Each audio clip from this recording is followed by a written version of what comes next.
The title of my project is Wiggle While We Work, and this past spring when we had our kindergarten orientation, we noticed that there was a lot of activity in the room during a 20-minute presentation, and that was with Mom and Dad, in tow and an arm. And so we realized that we were going to have a high number of students with ADHD and other disabilities that would require some alternative methods of education. So I proceeded to write my grant on flexible seating options for my classroom. And the purpose of the grant was to provide just different seating options to meet the needs of my students, because as educators we're always looking at what can we do to better service our students, and with this particular group of kids something different was going to have to be done. The resources that I was able to purchase with my grant money were rocking chairs, a low-rise table, pillows, and wobble chairs. Now, when I originally wrote this grant, I was going to purchase the yoga balls, but I came here in the fall and someone said that the yoga balls, yes, right in the back room. I would say that, the saying teachers beg, borrow, I'm going to leave out steal, because we all know who's doing that in Kentucky, and it's not us. But I didn't steal her idea, I borrowed her idea.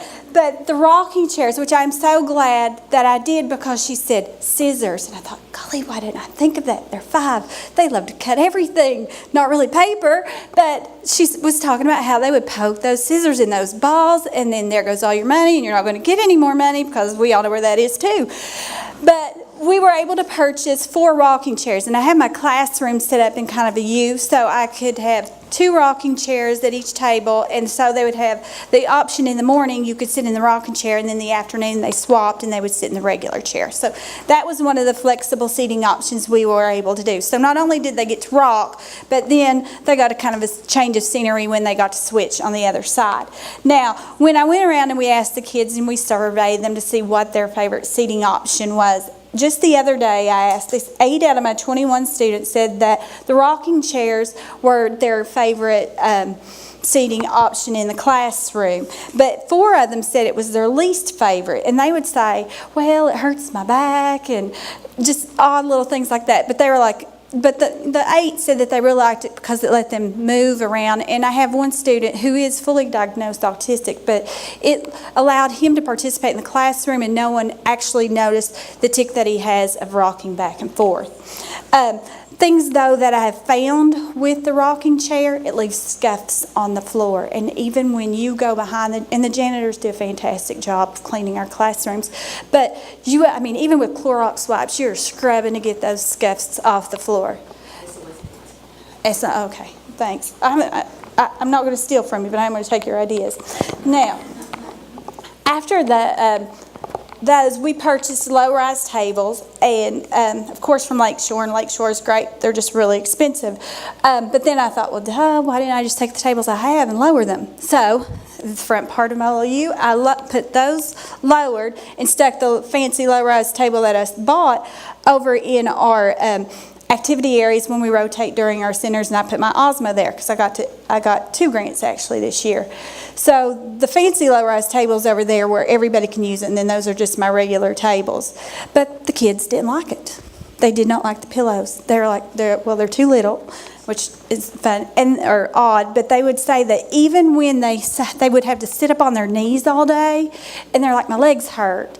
But the tallest kid in the class, though, loved it. But every time you'd walk by, his legs would be all over the room, and I don't even know how many times I tripped over him. But since the majority of them didn't like the low-rise table, we raised it back up and put the pillows inside of the chair, or on the chairs, and they were like, well, that's okay. But they did kind of slip and slide just a little bit. But nobody chose it as their favorite. 14 out of them said it was their least favorite, that it hurts to be on their knees. Then they just didn't like the low-rise table at all. So I wouldn't, but that was just this particular group of kids. Now, after that, I purchased wobble chairs. Yes, this was everybody's favorite. It was their favorite, and they are the hardcore plastic, so they're pretty durable. Out of the classroom, it was the preferred seating option. 13 out of 21 loved it. 3 of them said it was their least favorite seating option. As an adult, it's fun. at first, and of course I tried it. But if you don't keep both of your feet on the ground, you are going to fall. I think, personally, it is kind of a hazard. They're a little bit dangerous because they are slick on the bottom, even though they're kind of beveled, but they will slide out from under you. And I have one student who is on the spectrum, but he has balance issues, but he loved it. And I would always ask his mom, I was like, we're going to put him on the wobble chair this week. Are you okay with it? She's like, yes, let's let him try it. But he'll be back there spinning, and you'll see the back of his head. And then if they have the ponytails, they're whipping on around too.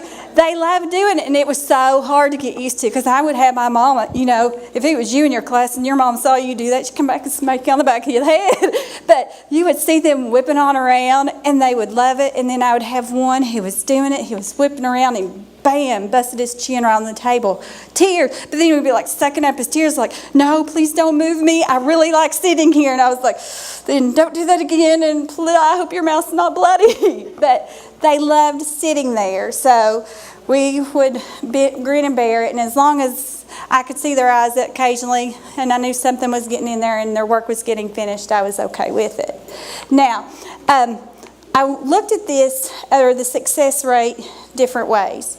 I took my student growth goal and tracked it to see their academic performance. And you can see at the beginning of the year, just going off our baseline data, at the beginning of the year, 30% knew all their capital letters, 13 knew their lowercase, and 4 knew sounds.